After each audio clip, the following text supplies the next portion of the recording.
Now, I want to talk about one more thing, Mr. Speaker, that I think is extremely important, and that deals with our southern border between us and Mexico.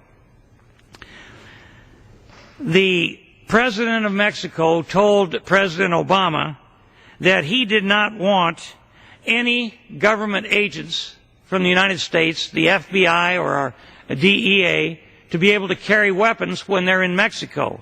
We just had one of our agents shot to death in Mexico about 2 weeks ago. It was one of our special drug agents that we had in Mexico, and they had no ability to defend themselves. One of them was killed, the other was severely wounded. And along the Texas-American border, we have all kinds of problems. We've had a Border Patrol agent just shot recently and killed. We have farmers all over the place and ranchers down there who are scared to death to go out of their houses because these people are coming across the border, drug dealers, people who are bringing illegal aliens in, and some of them are even selling their ranches. We have one fellow down there who's had a ranch in his family for over 100 years, 6,000 acres he's had, and he sold his farm. Joe Aguilar sold his ranch because he said he's had enough. They're going across his ranch every day. We had another rancher down there who found a cache of narcotics on his land. He turned it over to the Drug Enforcement Agency. Days later, thugs came into his house, beat him and his wife half to death, and said, if you do this again, we'll kill you. Now, how would you like to live in that kind of an environment? Well, you say, that's right on the border. That can't happen here. 80 miles north of the Mexican-American border, 80 miles into the United States right now, we have signs posted saying it's not safe for you as an American citizen to go south of here between that 80-mile marker and Mexico. Can you imagine that?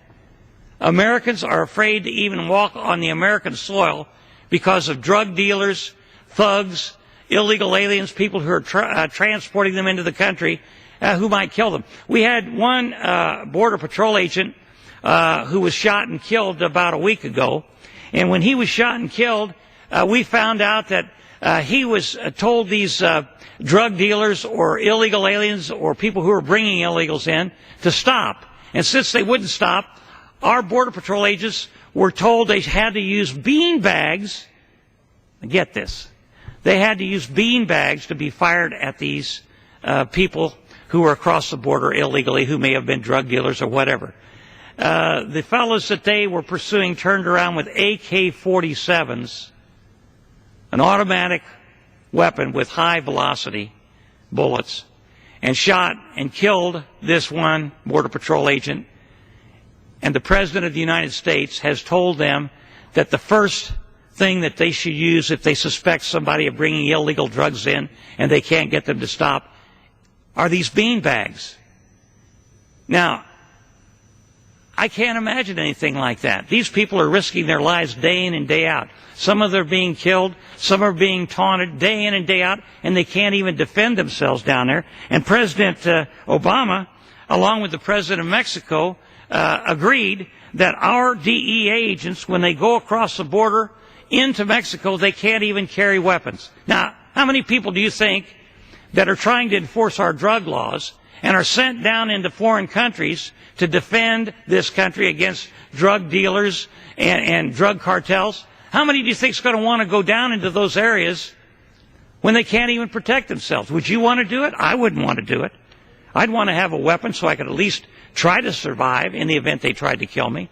But unfortunately, the President of the United States has just said in the last few days that he will not allow any of our agents, FBI, CIA, DEA, or any of them, to carry a weapon when they go into Mexico because the President of Mexico, Mr. Calderon, said that he doesn't think we should. Well, we're in a war down there on that border. You talk to the people in Texas, they will tell you there is a war between us and the drug dealers and the thugs that are coming across that line into our country. And there's a high suspicion that we're seeing Al-Qaeda and Taliban-type terrorists coming across the border into the United States as well. There was an article that was written just recently. I'd like to read part of it, Mr. Speaker. It says, in Texas, nearly 8,200 farms and ranches back up to the Mexican border. The men and women who live and work in those properties say they're under attack from the same drug cartels blamed for thousands of murders in Mexico. It's a war, make no mistake about it, the Texas Agricultural Commissioner Todd Staples said, and it's happening on American soil, in this country. Texas farmers and ranchers produce more cotton and more cattle than any other state in the Union. So Staples is concerned that this war could eventually impact our food supply and calls it a threat to our national security. To raise awareness, Commissioner Staples launched the website ProtectYourTexasBorder.com. It's a place where frustrated and scared farmers and ranchers can share their stories. One Texas farmer who asked not to be identified said it's common for him to see undocumented immigrants and drug dealers coming across his property. He says, I see something, I just drive away, he said. It's a problem. I've learned to live with it, and pretty much I've become numb to it. Isn't that a sad commentary on this country? We can't even defend Americans in this country, in Texas and Arizona. Another farmer, Joe Aguilar, who I talked about earlier, said, you have to either beat them or join them, and I decided to do neither. And he sold his farm of 6,000 acres that his family had for 100 years. Our farmers and ranchers can't afford their own security detail, Staples said. We're going to become more dependent on food and commodities from other countries if we don't do something about it. And the president sent 14,000 National Guard people or 17,000 National Guard people down to the Gulf of Mexico when that oil spill took place off that derrick. And we've only sent 1,400 National Guard troops down to the Texas-American border, which is 1,980 miles long.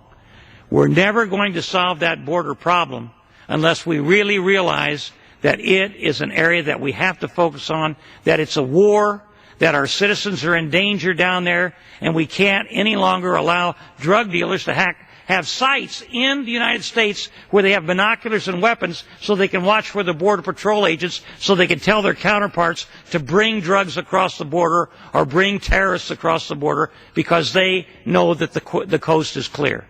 This is something that we can't tolerate, and we need to protect our border agents. They ought to have guns that they can use to stop these people. They shouldn't be shooting beanbags at them. And we certainly shouldn't be asking our CIA, DIA, DEA agents to go into Mexico to fight the drug dealers and find out what's going on and tell them they can't even have a weapon to protect themselves. This is insane. And the other thing I talked about earlier was the oil situation. It's insane for us to become more dependent on foreign energy at a time when our economy is foundering. We've still got unemployment at around 9%. Business people can't make plans because they don't know what their energy costs are. And the people who go to work are paying $3.50 to $4 for a gallon of gas. We can do better, and the President ought to do better. And I hope, Mr. Speaker, that the message will get to the White House loud and clear before it's just too late and our economy is hurt further. And with that, I yield back the balance of my time.